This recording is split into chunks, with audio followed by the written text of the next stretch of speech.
castellano, necesita de un poquito de vino. Sin vino, no hablo nada. Entonces, precisan usar los auriculares. ¿Todos tienen para escuchar en inglés? ¿Sí? So, I'm so sorry that I can't speak Spanish with you. I'm working towards that, and I'm also working towards speaking about this in Portuguese. I found that it is also difficult because I learned about this in English. So I'm learning Portuguese and Spanish, the language of this topic. So the first thing I would like to show is a definition that I have of global citizenship or global education, which I call education for alternative futures. And I think education for alternative futures is not about charity, help, or heroism, but about justice in acts, thoughts, emotions, and relationships. It is about losing the fear of feeling our shared vulnerability and of taking collective responsibility for the well-being of interconnected life forms in one finite planet facing unprecedented multiple crises. And I think this is a project that is political, that is cognitive, that is emotional, but that ultimately it's an existential project. And as with all existential projects, it is very, very difficult. So my research has focused on, number one, the contradictions between what we say we want, what we really want, what is possible for us to imagine, what we can do, but also what we emanate. And when I heard the presentations in the morning, I was very happy to see that the contribution of the project here is very much related to getting teachers to think deeper about the pedagogical process. And that is one major challenge because the teachers of today haven't lived the realities that we're having to face in the classrooms now. So they need the space to be able to change and to think deeper and to be one step ahead of the resources. So this is not the mainstream in the area. Generally, we focus on the resources, but focusing on the thinking that is needed for teachers to be ahead of the resources is, I think, in my opinion, a challenge and a priority that very few people take up. So congratulations on focusing on what I believe is the right thing, getting people to think deeper about the issues, rather than providing solutions that are going to be irrelevant in very short time. Things are changing too fast. But if we are one step ahead in terms of pedagogy and didactics, then we can adapt. Teachers can adapt and be empowered and more autonomous to make decisions in the classroom. That's what we need, I think. So my research has also focused on the stories we tell in education about the world, specifically about a story that is repeated a lot in education and in the media and in politics about the division of the world between those who lead humanity and those who drag behind, those who are representative of human evolution, progress, and development, the so-called first world, and those who are representative of those who are dragging behind, basically, who need to catch up. So, or the so-called third world. So in that sense, I often use a metaphor to talk about it, to talk about the problem that we have there, and also to think about how education can go beyond the story and have different stories about how we came to be together and how we are separated through the stories that we tell. So the metaphor that I use is related to corn. So I generally ask people to imagine a field of corn and harvest their corn and put them in front of them. And generally, people imagine a field of corn that is not like this one. This corn is corn from Peru. So in Peru, they have multiple colors of corn and they are mixed together. What people generally think about is the yellow corn cob. because that's the corn cob we've been exposed to. So I use the corn cob as a metaphor for our colonized imaginaries. So the yellow corn cob is an analogy for how we think about a single story of development, of schooling, of how we should be clothed, of contracts, of security, of prisons, punishment, of relationships, of institutions, of religions. And I look at the problems that the yellow corn cob creates in terms of our relationships with the other corn cobs, but also how the other corn cobs relate to the yellow corn cob. Some other colors of corn cob want to be yellow, and some yellow corn cob want to paint the other corn cobs yellow. So that's the dynamic that my research looks at. And in relation to this dynamic, when the yellow corn cob meets the other corn cobs, I have developed a few tools to evaluate how this is so endemic. And this yellow corn cob thing is just not, it's not only about thinking about others. It is about relating to others, representing to others. And what I've seen in my research, that just deconstructing the thinking doesn't necessarily change the relationships, because we end up doing things even without knowing. So it's so insidious that even I've been schooled, I know about this, I've been studying this for a long time, and the yellow corn cob comes back lots of times, right? So it's a lifelong and life-wide project. There's no end point of saying, now it's no dominance of the yellow corn cob. Without knowing, it knocks back on your door, right? So it's very difficult then to talk about how we can engage in a process that is so difficult, so challenging, and that comes back. And this is not about substituting one corn cob for another. The yellow corn cob has got lots of gifts too. The problem of the yellow corn cob is that it's when it's the only corn cob available, right? Yellow corn has brought us lots of different things that are good, or that can be used for good or not good. But it's not about erasing the yellow corn and then substituting it for another corn. It's about having a variety of corn cobs available. So beyond this metaphor, one of the things that I've developed is this tool that Marian asked me to talk about, which is the Heads Up tool. The Heads Up tool was developed to talk about the relationship between the yellow corn cob and the multicolored corn cobs. And it's talking about enduring problematic patterns of relationships. And the first pattern, so the whole patterns make up the acronym Heads Up. So the first pattern in these relationships, generally with projects that we see with the so-called first world going to the third world to help people, is that the thinking is hegemonic. They reinforce or justify the status quo. It's also ethnocentric. It projects one view as universal. It's ahistorical because it forgets historical legacies and complicities. It's generally depoliticized, which doesn't mean that it's apolitical. It's very political, but it denies that it's political. It disregards power inequalities and ideologies. It is salvationist and self-serving. So it's invested in self-congratulatory heroism. Yes, I went there to make a difference kind of thing. It's uncomplicated. It offers feel-good, quick fix projects. And it's paternalistic. It's waiting for a thank you from the other side. So what I say about Heads Up generally is that this trying to challenge these patterns is very complicated. Number one, because what's comprehensible for the majority of people is still linked to this thing. So what we see in the media about sponsoring children, for example, or donating things and helping is very much based on these ideas.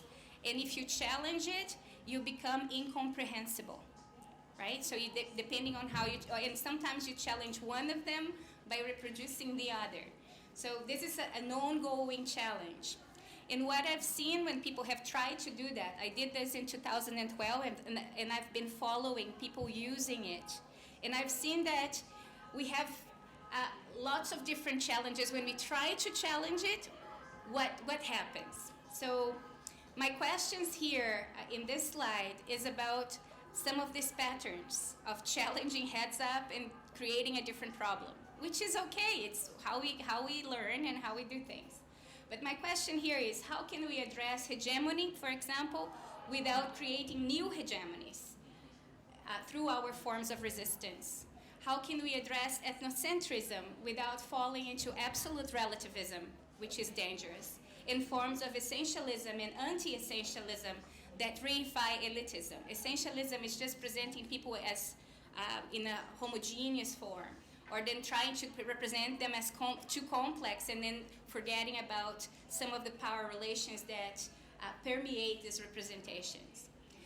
How can we address ahistoricism without fixing a single perspective of history to simply reverse hierarchies, and without being caught in a self-sustaining narrative of vilification and victimization? So it's always the oppressors versus the oppressed, or the oppressed versus the oppressor. How do we go beyond that?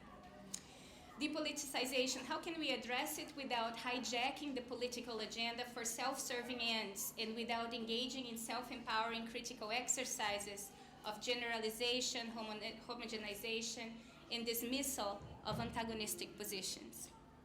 How can we address the self-congratulatory tendency without crushing generosity and altruism? And how do we address people's tendency to want simplistic solutions without producing paralysis and hopelessness? And the last one, how can we address paternalism without closing opportunities for short-term redistribution, which happens through sometimes paternalistic initiatives? So all of this is not something that offers a solution. So Heads Up is not a solution tool. It's a tool that it opens up more problems and more complexities. And that's the kind of education that I think I'm trying to promote in my work. And it's an education that is not afraid of looking at the project that we have in front of us for the next 100 years, of trying to think about forms of existence that learn from the mistakes we have already made in order to make only different mistakes in the future. So, in order to address these patterns, it's also important to think about how we imagine social change. And here is another tool that I use. It's a newer tool that I use to talk about what is possible for us to imagine. So the first imaginary of change that we have there is the change of soft reform. Generally, this is the one promoted by the supranational agencies like UNESCO, the UN, or governments like the soft reform. But the idea there is to make the same world a little better through personal transformation and individual action. So you hear a lot about recycle, help, be a hero. It's individually focused. The analyses are also individual. It's based on a single story, simple solutions. It's self-affirming, and it gives us a lot of comfort. So I put here that it's about the same questions and the same answers, but a little bit better. Then we have radical reform. The idea is to make the same world a lot better by including more people, more voices, and perspectives in collective action. So we have here, instead of recycle, reduce, rethink, include.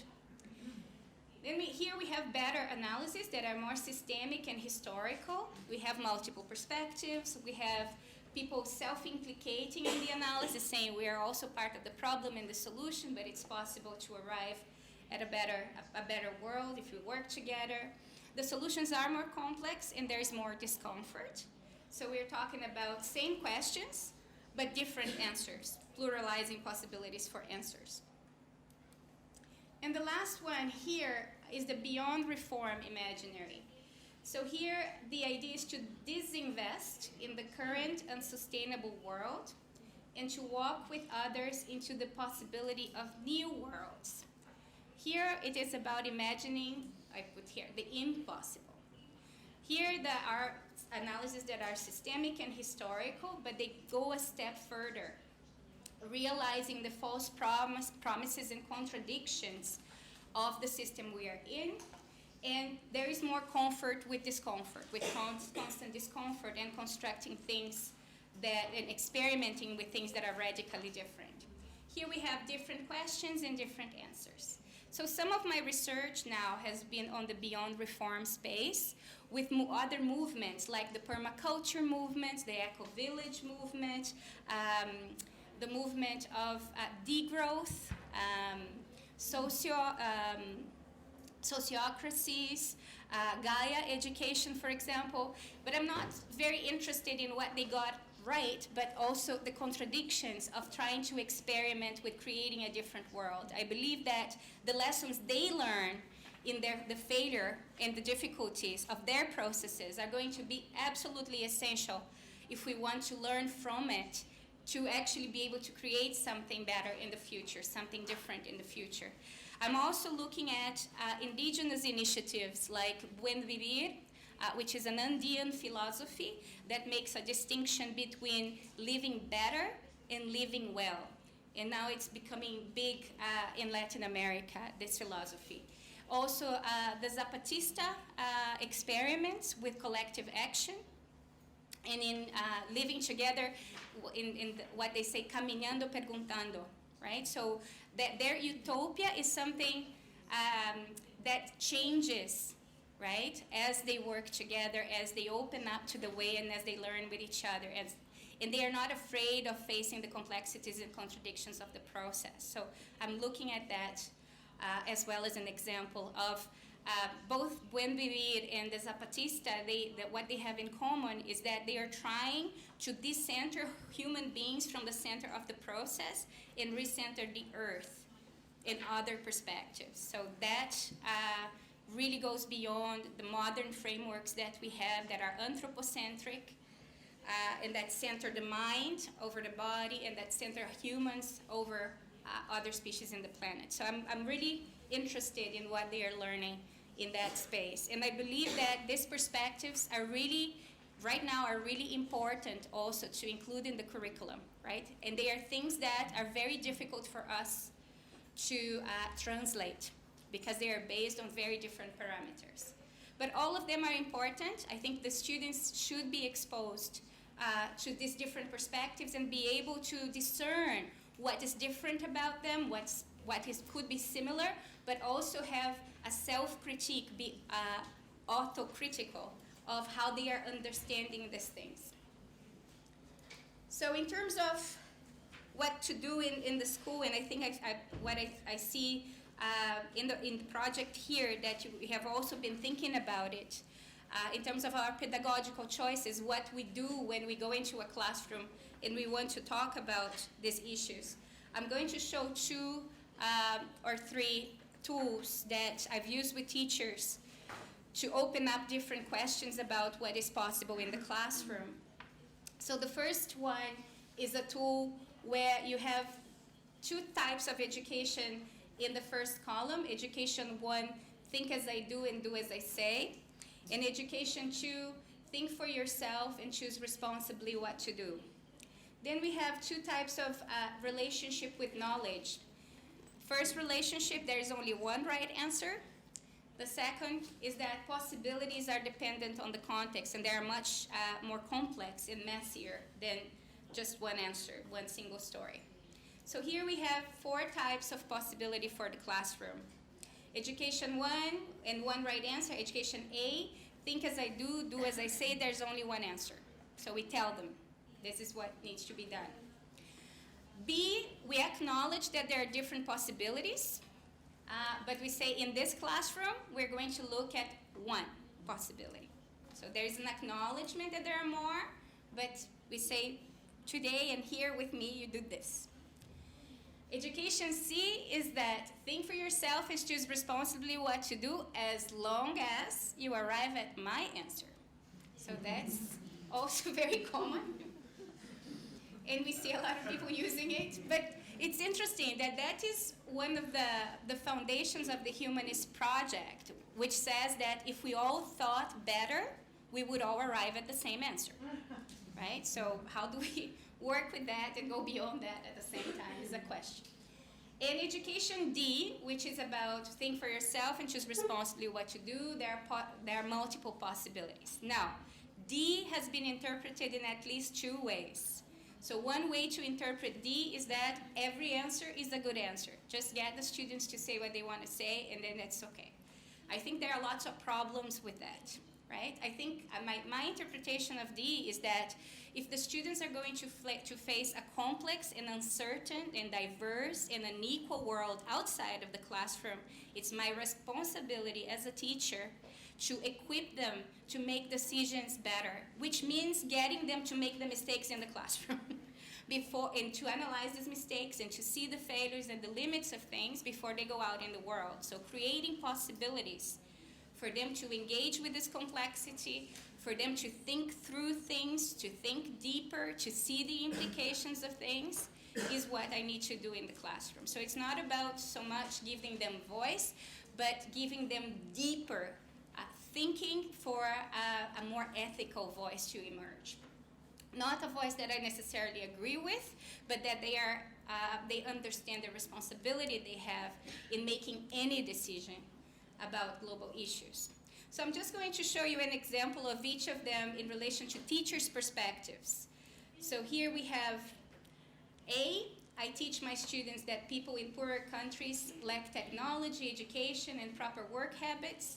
I make sure my students understand that we have a moral obligation to help them by providing assistance through charity and expertise.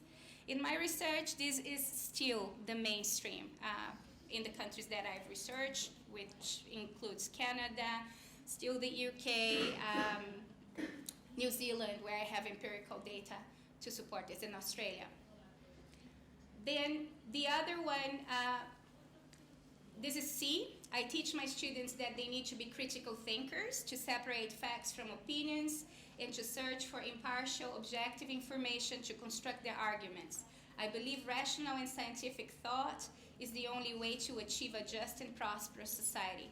Here, what the C part is, I believe rational and scientific thought is the only way, right? Also, very mainstream still. Then we have a B example here. I teach my students that textbook history is always told from the point of view of the winners, and that the perspective of the oppressed peoples are seldom promoted. So I teach my students the perspective of the oppressed. I want them to be willing to fight for social justice. I think this is B because there is an acknowledgement of other perspectives, but still the teacher is focused on one.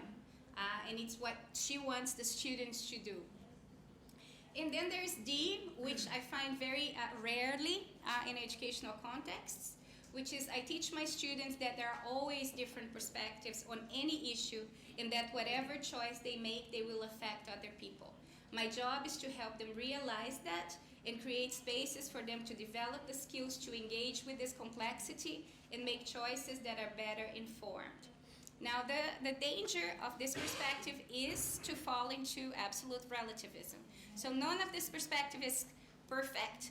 We need a balance of them. And what I generally say is that the problem that I find is that teachers haven't had much experience with D in their own education. Most teachers were educated in A, right? So how do we move towards being more comfortable with the uncertainty and the complexity of things is a huge challenge.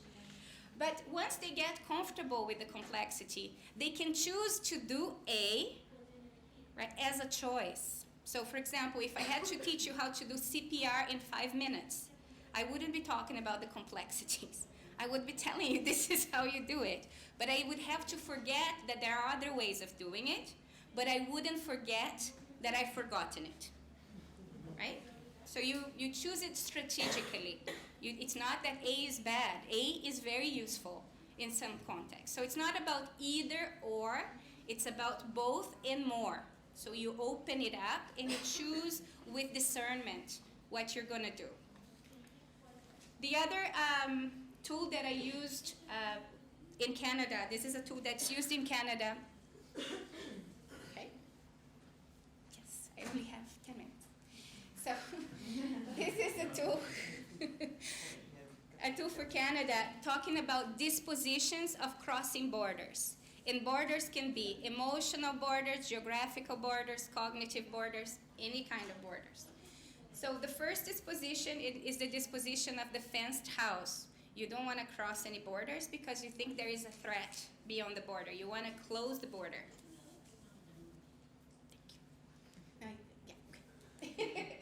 Then we have the, what do you call it here, caravan or trailer. You cross with a caravan or a trailer, the border, but you look at the world through the window. And it's a tinted window, a darkened window, and you see yourself in what you see outside. So you bring the comfort of the home, you don't get out, and you think you're seeing things outside. The next one is the tent, where you get out of your caravan or your trailer, you put your tent there, and you open the tent to the world, but you only allow in what feels good. So mosquitoes and dirty shoes outside. You don't bring it in. But you feel you're very open because the door is open, right? But it needs to come in and it needs to fit your tent. If it doesn't fit your tent, you leave it outside. You invite in as long as it fits your tent. And the next one is the hat. The hat is where you are vulnerable to the wind, to the rain, to the sun, and ready to sleep outside, ready to the discomfort and the pain that has to happen when you're opening everything, right? So what we say about the dispositions is that we bring all of them with us in any time that we cross the border. And it's not a competency, it's a disposition. So it depends on what happens. So if something happens, one of them kicks in. And it depends on lots of different things, how comfortable we are feeling at the time, what we're thinking, if we're hungry or not, on the period of the month it is, for instance, for my gender, or for me at least. It depends on many different things, who you have had an argument with before, what you're thinking. So it's not a competency because there's no guarantee of what's going to happen. What we also say is that education, intercultural education, global education, generally focuses on either the caravan or the trailer or the tent. It's very difficult to find education that goes into the hat because that's not the tradition of modern schooling. Modern schooling was created for certainties, right? Modern schooling was not created for a type of existence that is open to the winds and to the rain and to the sun. Other types of education are, but not modern schooling. And the other thing we talk about is that in the sense of global and development education, the caravan is related to when we want to help other people catch up with us, or when the tent is about inclusion, when we want to include other perspectives but into existing frameworks. And the hat, we call it decentering and disarming education, when we walk together towards something new and unimaginable. So we can't predict where we're going, but we're walking together asking, as the Zapatistas say. So we're using it to get people to create vocabularies to talk about it, to talk about where they're at, and to see if there is a possibility to move into a different space when something is happening in concrete terms. So we just create the vocabularies. Now, just to summarize, in terms of what we've talked about so far, and also in relation to policy research, I've looked at policies like the UNESCO policies and global education documents that have been released so far in the last 15 years. And what I see a lot in these documents is that there has been a lot of improvement. That's good. But the language, still the same language of empowerment, leadership, consensus, progress, national identity, dialogue, innovation, affluence, like it's all about social mobility, competition, speed, making a difference to them, and this idea of separability. We're separate, we're together in our commonalities, but really we have separate identities. And this is okay, it's not bad, but it's one possibility, it's one story. And I'm looking at work in Indigenous education, especially with Blackfoot and Cree in Canada, with Maori in New Zealand, and with people in Quechua communities in the Andes. And what I find in their understanding of global citizenship, which is not written down, is very different. So instead of empowerment, they talk about disarmament, about relaxing, letting go of this idea of that you have to go there, you have to live and be with each other. Instead of leadership, decentering. Instead of consensus, pluriversalities. So the idea that there are many different ways to approach things. So maybe instead of consensus, we could be talking about consentment. That you engage in a process not because you're necessarily on the same page, but because it's important to try. It's important to try different things.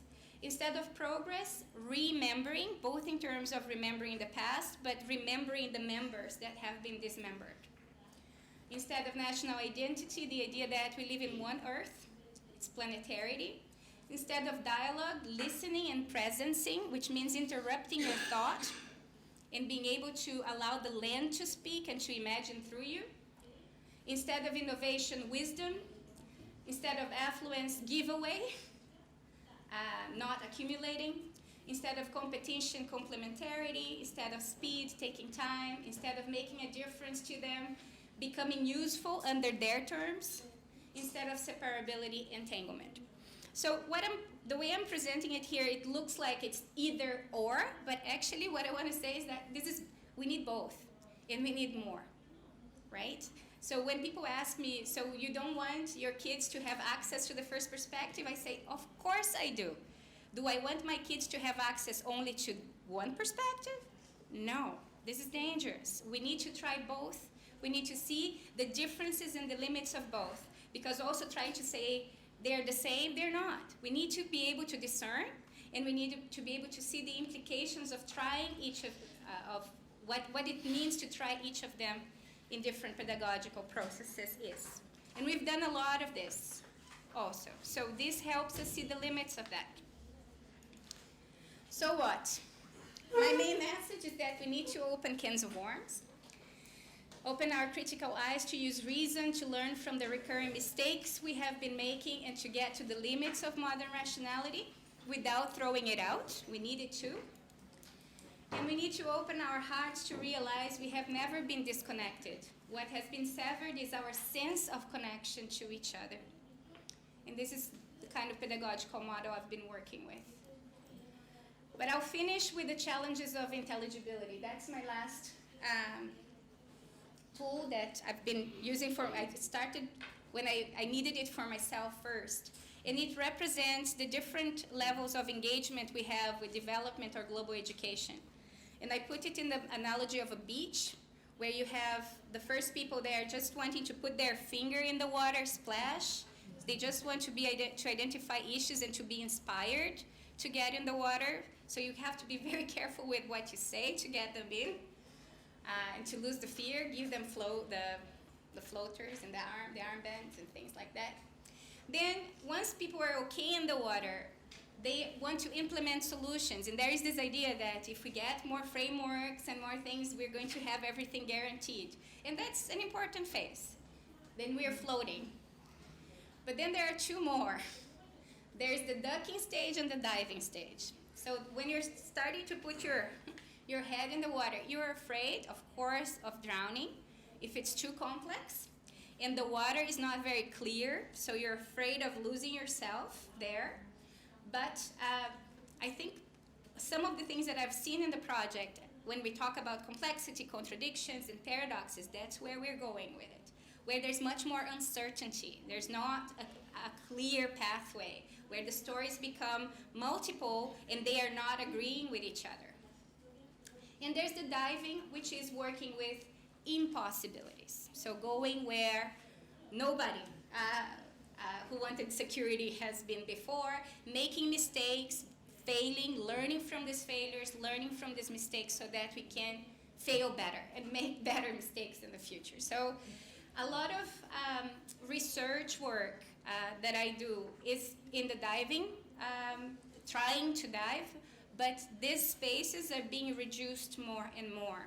There's much more demand for floating, and people tend to resist ducking a little bit. So I think because there's demand for floating, there's a need to get from floating to ducking. And we need to secure spaces where we in NGOs and we as teachers can do the diving too, right? But we need to secure that. Because if we, in terms of accountability, if our institutions are only interested in the outcomes or in good results, then we have to keep only on the floating level, right? So how do we create the spaces in the classroom where we can actually try something completely different that we probably know is going to fail, and that it is this failure that's going to bring us and our students another way of being and learning together, another way of walking together. So thank you. These are the 3 publications that I think I would recommend. There's more in my academia.eu if you want to try these things. They are not necessarily diving. Some of them are floating and ducking. But if you try any of this, I would be very happy to hear from you and see if I can connect you with other people trying the same things and doing these experiments and failing together and trying to move the field to different places. Thank you very much.